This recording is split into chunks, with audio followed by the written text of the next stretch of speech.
शादीशुदा लोगों के लिए एक बड़ी सीख देने वाली कहानी। पत्नी ने ना जाने क्या किया था कि पति ने उसे एक के बाद एक कई थप्पड़ जड़ दिए।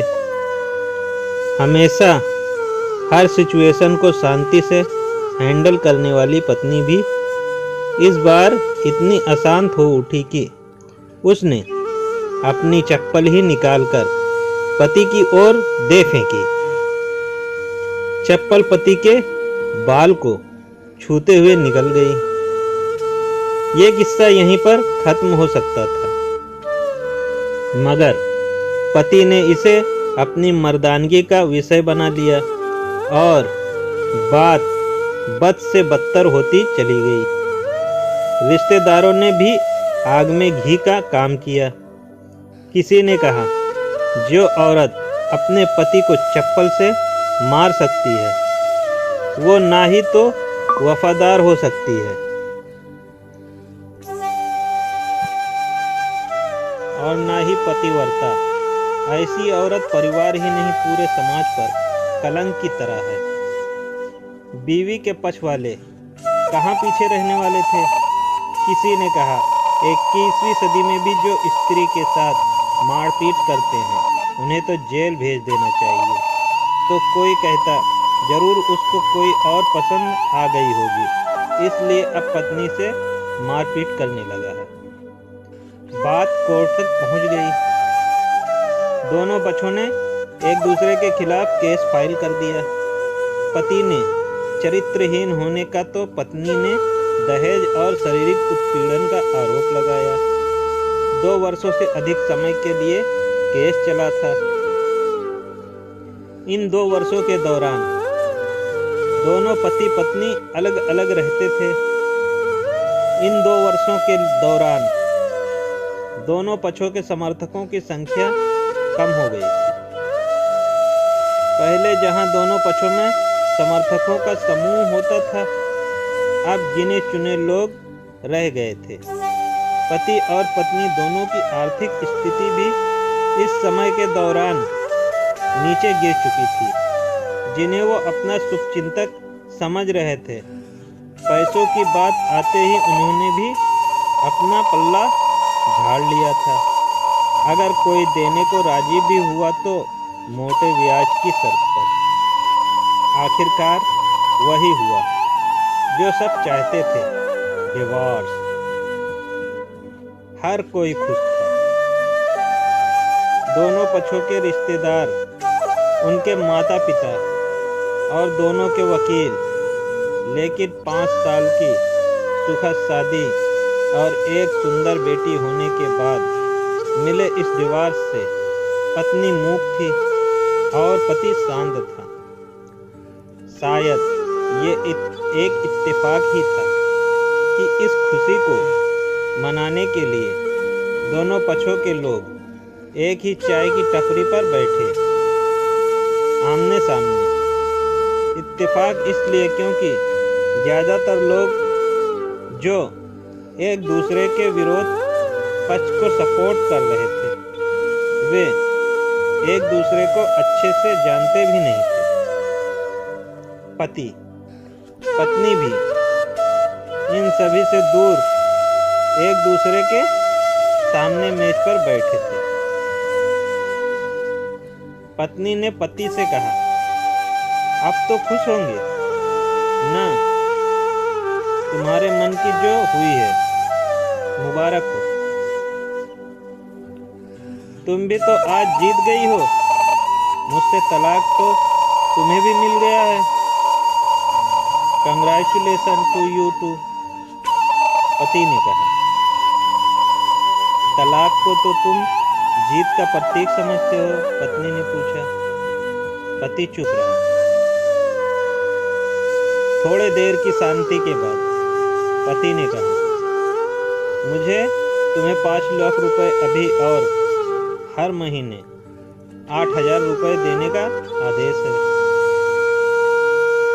अभी मेरे पास पैसे नहीं हैं, इसलिए हमारा मतलब मेरा जो सिटी में फ्लैट है उसे तुम्हारे नाम कर देता हूँ।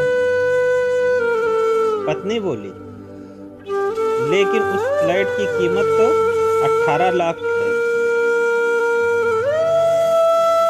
हाँ, लेकिन हमारी बेटी तुम्हारे साथ है और आगे जाके उसके खर्चे भी बढ़ेंगे, तुम्हें थोड़ी आसानी होगी, पति ने पत्नी से कहा।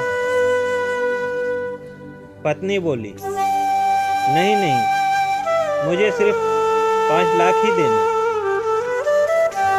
और तुम्हें हर महीने 8,000 तो देने ही हैं।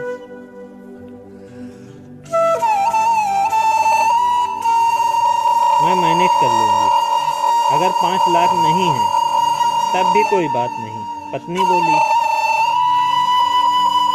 दोनों फिर शांत हो गए। पति अब सोचने लगा, कितनी भोली और समझदार है ये औरत, जो कुछ समय पहले तक मेरी पत्नी थी और अब अनजान।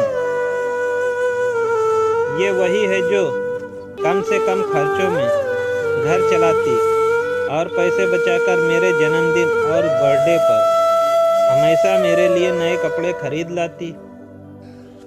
कभी बीमार भी हो जाती तो पैसे बचाने के लिए मुझे मालूम न होने देती और घरेलू नुस्खों से अपना इलाज कर लेती। मगर घर में कोई और बीमार होता तो तुरंत डॉक्टर के पास लेकर जाती। मेरी हिम्मत मारी गई थी। मैं ही अपनी झूठी मर्दानगी के चक्कर में इतनी बड़ी गलती कर बैठा। पत्नी के दिमाग में भी उथल पुथल चल रही थी। अभी भी वैसे का वैसा ही है, पहले भी खुद से ज़्यादा हमारे बारे में सोचता था और अब भी वही कर रहा। ये वही आदमी है जो मुझे एक्सीडेंट से बचाने के लिए खुद मोटरसाइकिल के आगे कूद पड़ा था और अपनी उंगली तुड़वा बैठा था। पता नहीं कौन सी मनहूस घड़ी में झगड़ा कर बैठी। पति ने मौन तोड़ते हुए पूछा, अब तुम्हारे कमर का दर्द कैसा है? ज्यादा तकलीफ तो नहीं होती? पत्नी हल्का सा मुस्कुराई और बोली, अभी भी होता है। अब तो पेट में भी क्रैम्स उठते हैं। वो तो होगा ही, तुम योगा या कसरत भी तो नहीं करती हो। अब किसी गायनेकोलॉजिस्ट को जरूर दिखा देना, पति ने कहा। तुम बताओ तुम्हारा अस्थमा कैसा है? अब क्या, अब भी दौरे पड़ते हैं? पत्नी ने पूछा पति से। पति बोला, हाँ पड़ते हैं, पहले से ज़्यादा, क्योंकि अक्सर इन्हेलर भूल जाया करता था। याद दिलाने के लिए तुम जो नहीं हो। अब पति बोला। पत्नी की आंखों में आंसू आ गए। वो बोली, तुम्हें मेरे चरित्र पर सवाल नहीं उठाने चाहिए थे, तो ये परिस्थिति आती ही नहीं। हाँ मैं जानता हूँ, तुम बहुत अच्छी हो, मुझसे गलती हो गई, बहुत बड़ी गलती। मैं लोगों के बहकावे में आ गया था, पति बोला। तुमने भी तो मुझ पर दहेज का इल्जाम लगाया था, वह बोला। गलत था और इस बात का मुझे भी पछतावा हुआ, पत्नी ने कहा। पति कुछ कहना चाह रहा था लेकिन हिचकिचा रहा था। पत्नी ने पूछा, कुछ कहना चाहते हो? वो बोला, क्या सब पहले जैसा नहीं हो सकता? क्या मतलब? पत्नी बोली, मतलब कि हम फिर से पहले की तरह पति पत्नी बनकर, सच्चे दोस्त बनकर नहीं रह सकते? पति बोला। पर ये डिवोर्स के पेपर को दिखाते हुए पत्नी ने कहा, फाड़ देते हैं। पति ने अपने पास रखे डिवोर्स के पेपर फाड़ते हुए कहा। पत्नी ने भी अपने पास रखे पेपर फाड़ दिए। सभी हैरान थे। वकील, रिश्तेदार और माँ बाप, पति पत्नी दोनों एक दूसरे के हाथों में हाथ पकड़े अपने घर की तरफ चले गए। दोस्तों, ये कहानी उन हर पति पत्नी के लिए बड़ी सीख है जो छोटी छोटी बातों पर लड़ते हैं और इन झगड़ों को बड़ा बना के अलग होने का डिसीजन लेते हैं। प्यार और झगड़ा तो एक सिक्के के दो पहलू हैं। दोनों को स्वीकार करना होगा, तभी ये पवित्र रिश्ता उसकी मंजिल तक पहुंच पाएगा। दोस्तों, ये कहानी कैसी लगी आप हमें कमेंट करके बताएं। ऐसे ही कहानी सुनने के लिए हमारे साथ जुड़े रहें। हमारे चैनल को सब्सक्राइब करें, वीडियो को लाइक करें। तो मिलते हैं नेक्स्ट वीडियो में। तब तक अपना और अपनों का ख्याल रखें। खुश रहें, पॉजिटिव रहें।